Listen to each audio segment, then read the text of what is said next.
Hello friend, good morning, welcome back to our new vlog. আশা করি তোমরা সবাই খুব ভালো আছো, আমি ভীষণ ভালো আছি।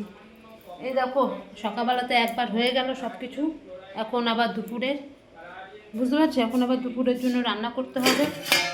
আজকে করবো, ডাল করেছি সকালবেলা, আলুর চোখা করেছি, আর ডিমের অমলেট করেছি।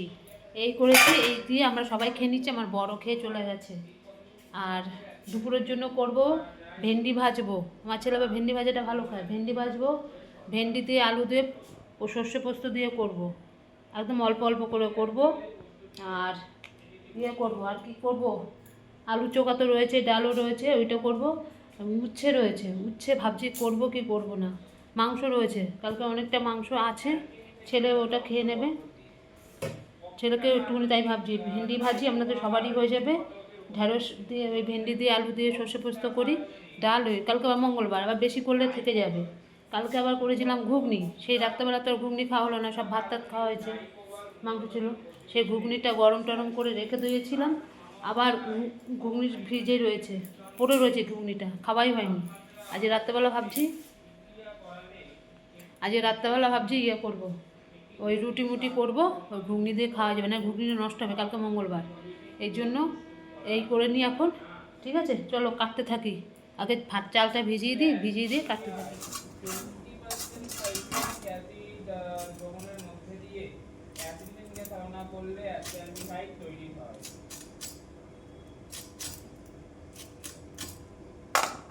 কেটে নিই ভেন্ডিগুলো।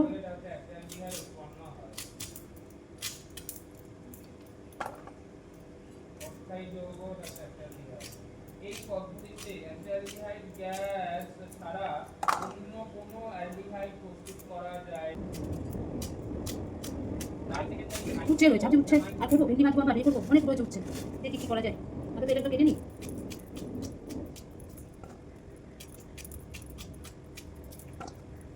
ঝামেলা, কি রান্না করবো।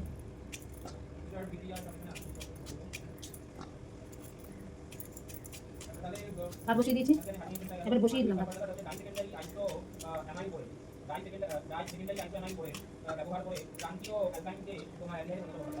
সর্ষে পোস্ত দিয়ে করবো, আদৌ না থাক, ওটা ভাজা করি আর দিয়ে করবো।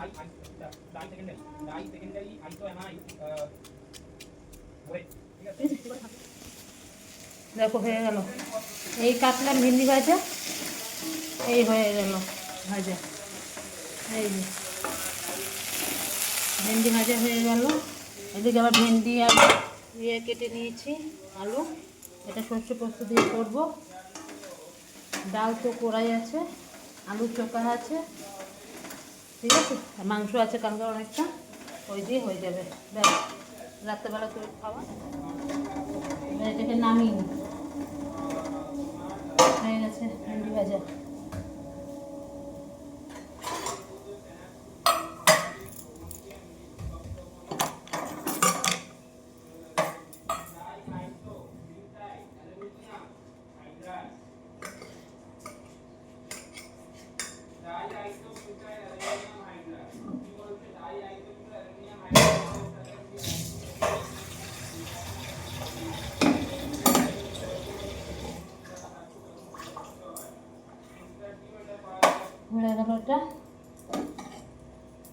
ভেন্ডি ভাজলে কড়াইটার মধ্যে আটকে থাকে চিটে মতো,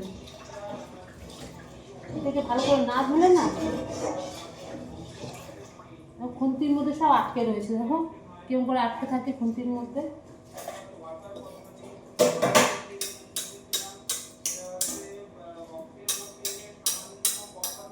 ছুরি দিয়ে বাড়ি মারি সব পড়ে যাচ্ছে।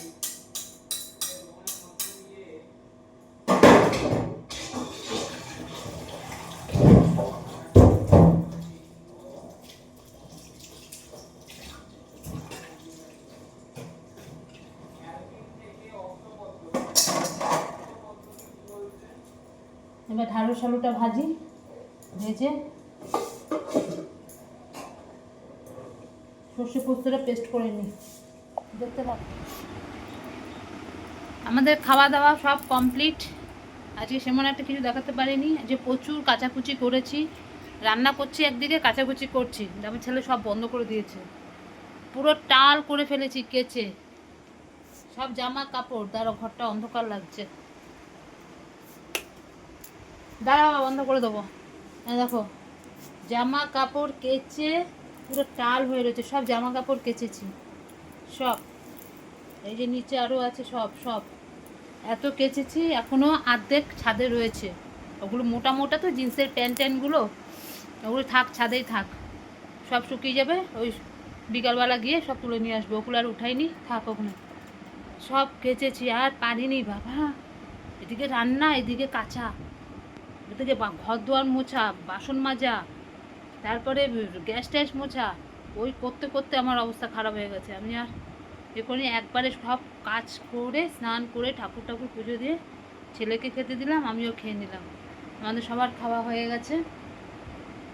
খেয়ে দিয়ে আবার বাসন টাসনগুলো সব ধুলাম, ধুয়ে টুয়ে এই সবে এসে বসলাম। জামা কাপড় কিছু যেগুলো শুকালো আবার সব নিয়ে আসলাম, আর সব মেলা রয়েছে, ওগুলো থাক, ওগুলো ভিজা ভিজা আছে, ওগুলো তুলিনি, রোদ যখন আছে ছাদেই থাকুক। এই হয়েছে ব্যাপার। আবারে বাবা, কাজ কাজ কাজ কাজ আর শেষ নেই, একটার পর একটা কাজ সাজানোই থাকে। আর একজন ঘুমোচ্ছে, আবার 4:30 না 5:30 থেকে পড়া আছে। সকালবেলা আজকে পড়াটা বিকালবেলা গিয়ে করে আসবে, স্যারকে বলে দিয়েছি। সকালবেলা যাইনি আজকে পড়তে, বিকালবেলা গিয়ে করে আসবে, ঠিক আছে? এখন রাখছি, একটুখানি বিশ্রাম না নিলাম নিয়ে পারবো না, আবার বিকালবেলা তোমাদের সাথে কথা হবে।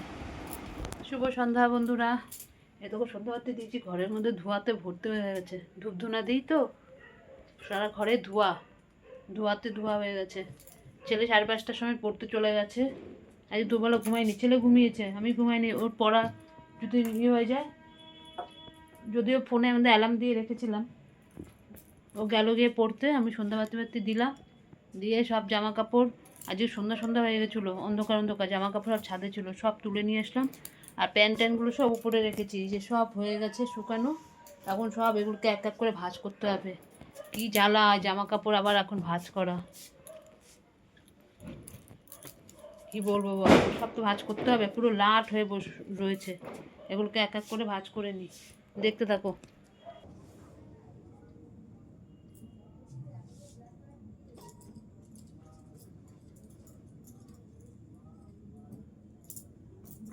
কত জামা কাপড়, কত জামা কাপড়।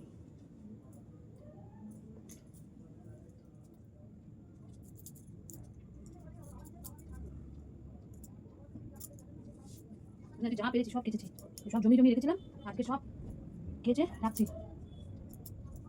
ধোয়া ঘরের মধ্যে।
আটা মেখে নিলাম, রাতে সব রুটি পরোটা, আটা মেখে নিলাম, এখন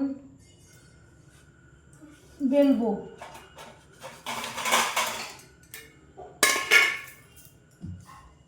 আমার বর বলেই দিয়েছে পরোটা করো, আমার বর রুটি খেতে চায় না একদম, আমার ছেলেটাও সেরকম হয়েছে, রুটি খেতে চায় না।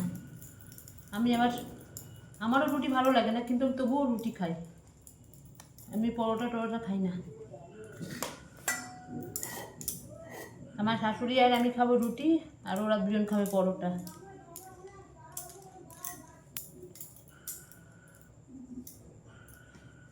এখন ছেলে এখনও পড়া থেকে আসেনি, ওর বাবা খালি বারবার জিজ্ঞেস করছে এখনও আসেনি। আমি না, একটু দেরি হলেই চিন্তা।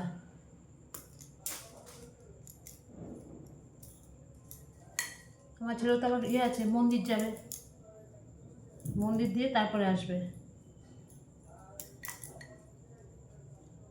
আমি এবার জিজ্ঞেস করি মন্দিরে কী করিস বাবা? বলে মা মন্দিরে গিয়ে বসে থাকি, সবাই অনেকেই বসে থাকে মন্দিরে, বলে কি ভালো লাগে দেখতে।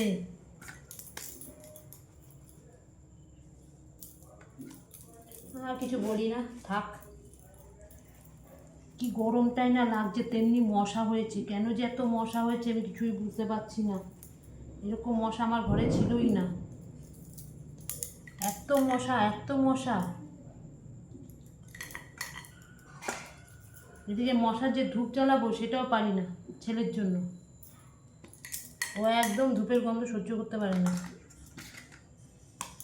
যেখানেই থাকুক গন্ধ পেলেই আগে নিভাবে, তারপরে সব কথা। বলে আমার বমি আসতে শিগগিরই বন্ধ করো। কি বলবো বলো? বলে মশার কামড় খাবো তাও ভালো, ধূপ জ্বালাবে না।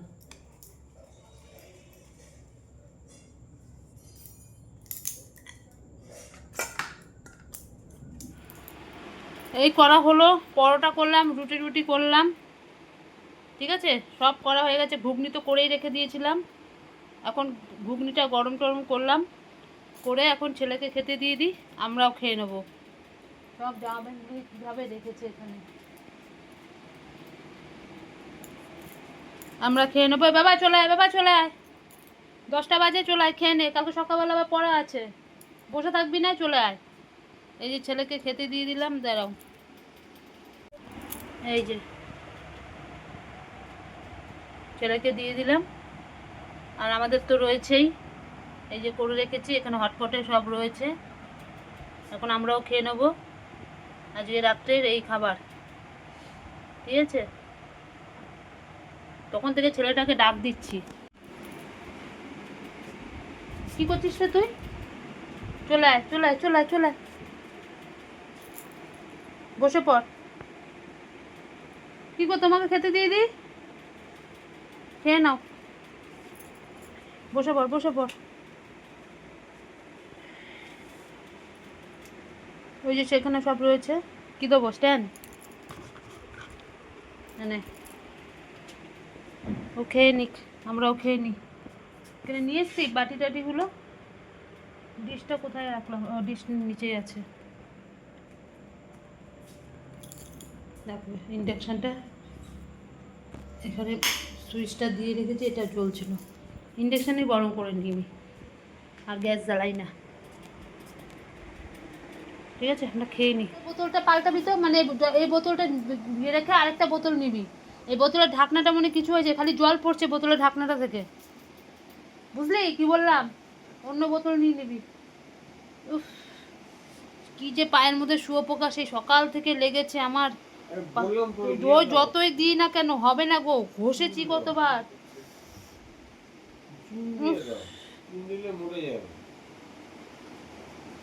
সেই এরকম মরা শুয়োপোকার আল ঢুকে গেছে, ছাদের মধ্যেই ছিল, আর আমি ওই নিয়েই জামা কাপড় মেলছি। পায়ের মধ্যে কী রে বাবা, কীরকম গোটা গোটা, তারপরে ফেলে দিলাম। ও মা, তারপরে দেখি ওটা মরা শুয়োপোকা, পুরো আলগুলো লেগে গেছে ওর পায়ের মধ্যে। ঘষলাম কত, কিছুই হচ্ছে না, কীরকম জানি পাটা ব্যথা ব্যথা, আর কীরকম লাগছে ওই জায়গাটা। উফ,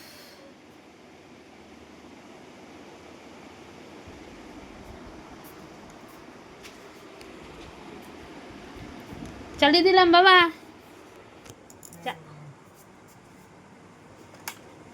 নে ওখান থেকে চালিয়ে দে, ওখান থেকে চালিয়ে দে।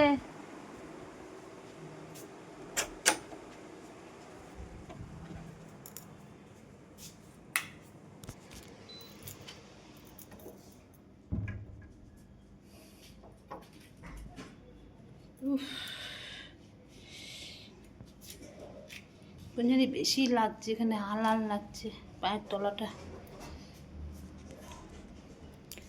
আমাদের খাওয়া দাওয়াই কমপ্লিট হলো, সবার খাওয়া হয়ে গেছে। ছেলে আজকে আমার রুটি খেয়েছে, বলছে আমি পরোটা খাবো না। আমি বাবা কবে থেকে এত ভদ্র হয়ে গেলি? বলে না, স্যার বারণ করেছে বেশি তেল জিনিস না খেতে, ওই জন্য রুটি করেছিলাম আমাদের জন্য, বলে তুই রুটি আমাকে দাও, তোমরা পরোটা খাও। সেই আবার ছেলেকে রুটিগুলো দিলাম, আমরা পরোটা খেলাম। যেই ছেলে পরোটা খাওয়ার জন্য পাগল, সেই ছেলে যে বলছে পরোটাই খাবে না। আস্তে আস্তে সব কিছুই চেঞ্জ হয় মানুষের, এটাই হচ্ছে কথা। সবসময় মানুষ এক থাকে না। যাই হোক, সবাই শুয়ে পড়েছে, আমি বাসন টাসন সব ধুয়ে কালকে মঙ্গলবার সব মুছে টুছে একদম পরিষ্কার করে আসলাম। সকালবেলা উঠলে আর কোনো হেডেক নেই আমার, যে এইটা ধো ওটা ধো সব করে ফেললাম। ঠিক আছে, আজকের মতন ভিডিওটা এখানে শেষ করছি, কালকে আবার আসবো নতুন একটা ভিডিওর সাথে। আর আমার ভিডিও যদি তোমাদের ভালো লাগে লাইক করো, শেয়ার করো, কমেন্ট করো, আর চ্যানেলটিকে সাবস্ক্রাইব করে দেবো। আজকের মতন রাখছি, ততক্ষণ তোমরা সবাই খুব ভালো থেকো, সুস্থ থেকো। Tata, by.